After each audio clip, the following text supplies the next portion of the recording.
是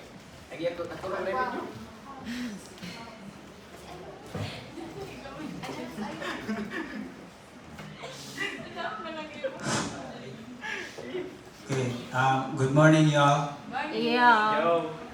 Today, my group will present this presentation that represent smart air conditioning system. So, we all know.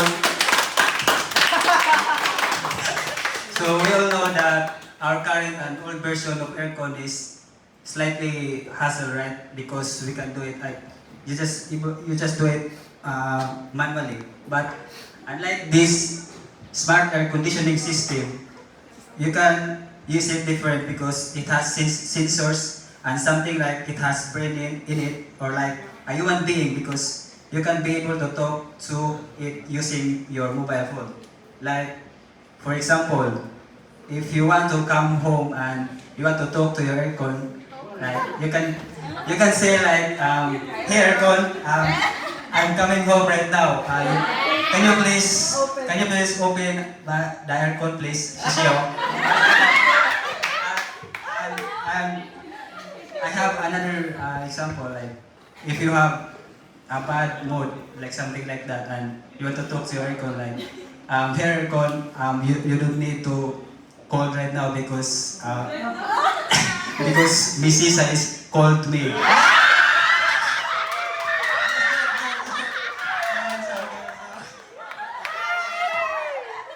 Anyway, speaking of air conditioner, aircon, we all know that summer season is on the way right now. So yeah, on the way, and also it applicable to hot people, hot people.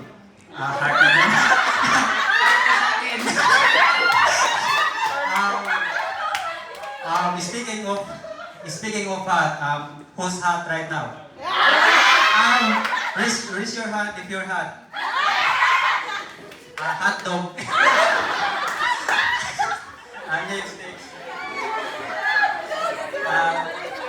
Think about how can a smart air conditioning system be designed to automatically adjust its settings based on room occupancy and external weather conditions to reduce unnecessary energy consumption. Don't think about it. Now let's proceed to another lesson outline.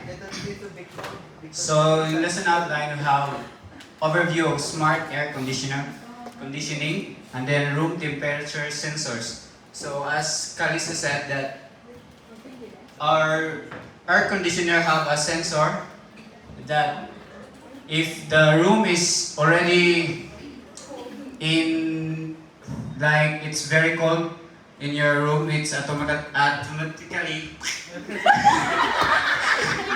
it automatically turns off, so we can save electrical bills. And then mobile phones integration, we can, as Kalisa said earlier, we can access our air conditioner system by using our mobile phones. And then the occupancy sensors.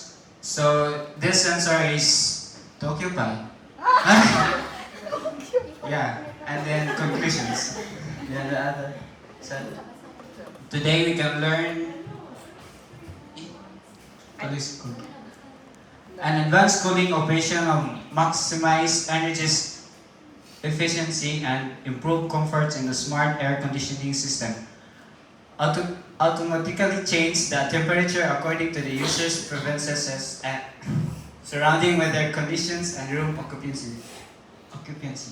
Traditional air conditioner runs continuously or need to manually adjust to maintain a comfortable temperature. However, there are situations where the air conditioner consumes unnecessary energy, such as when no one is present in the room or when the weather naturally cools down.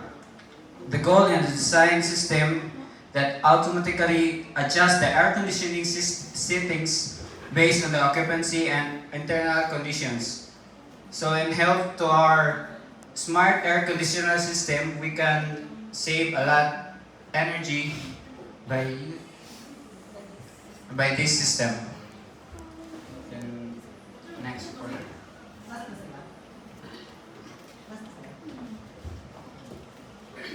Our first solution for our problems is we want to have a room temperature sensors. Okay.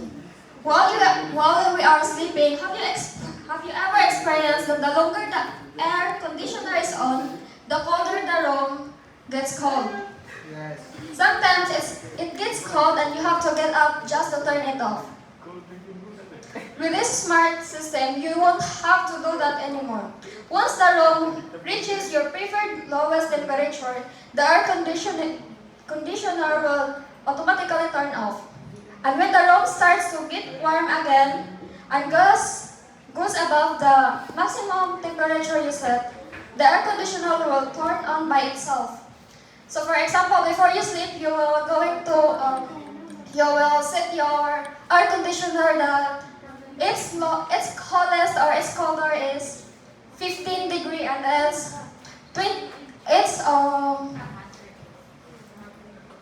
warmest or the higher or the maximum is 21. So while the air conditioner is on, the room gets more colder, and then when the air conditioner sense that the room is become lower than the 15 degree that you set, or it will become 13 degree, it will automatically off.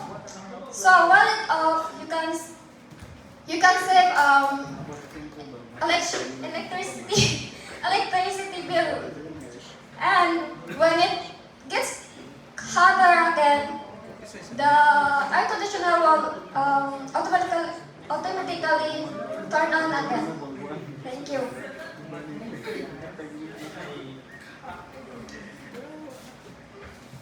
My topic is about mobile app integration.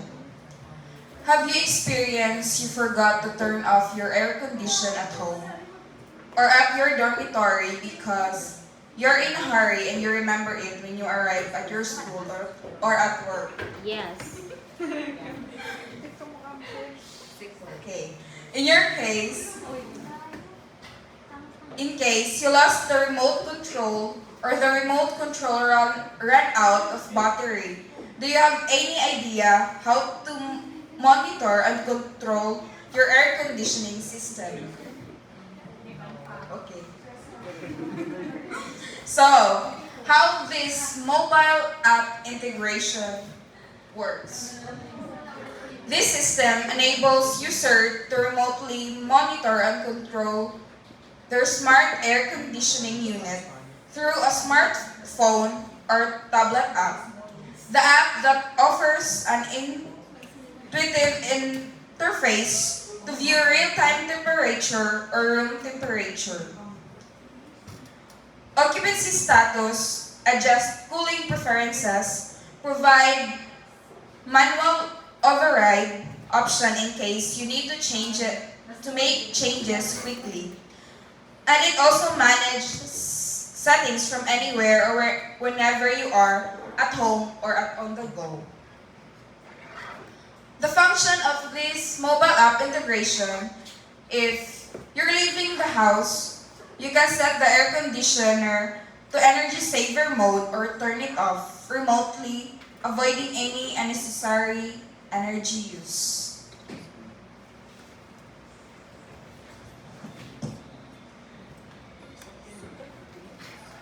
I will discuss the occupancy sensor.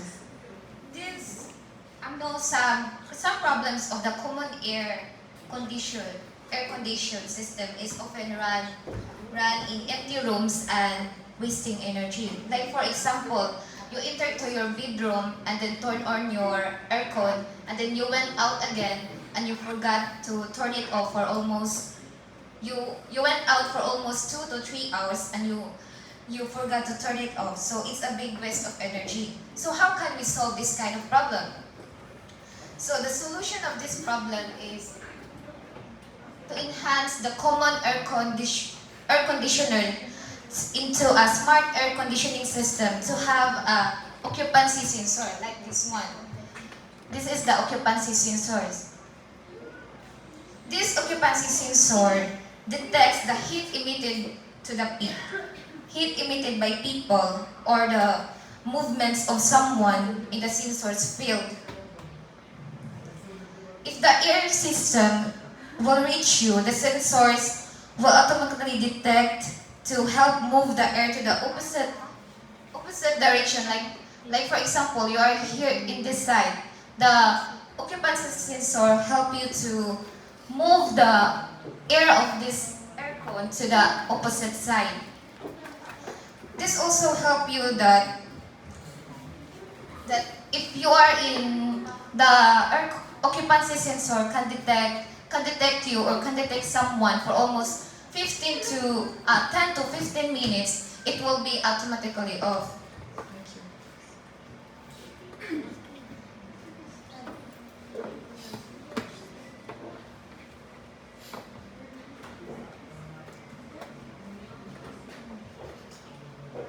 And now let's proceed to its conclusion.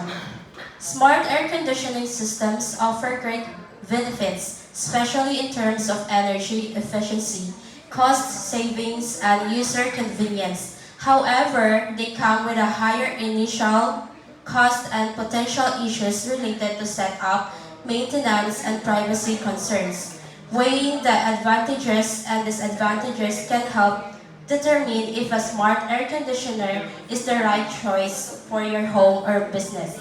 So this means that this system will only turns on when it's actually needed, and it's adjust automatically to keep the room comfortable without overusing the energy. Also, as they had discussed earlier about using our mobile phone, which is connected to this device. Even when you're not at home, you can just easily monitor the energy usage. So in this way, you can also save electricity bills and so on. So this system is not just smart, but it's also a responsible way to use the technology. So you better think wisely for what's best for your home or business. That's all. Thank you.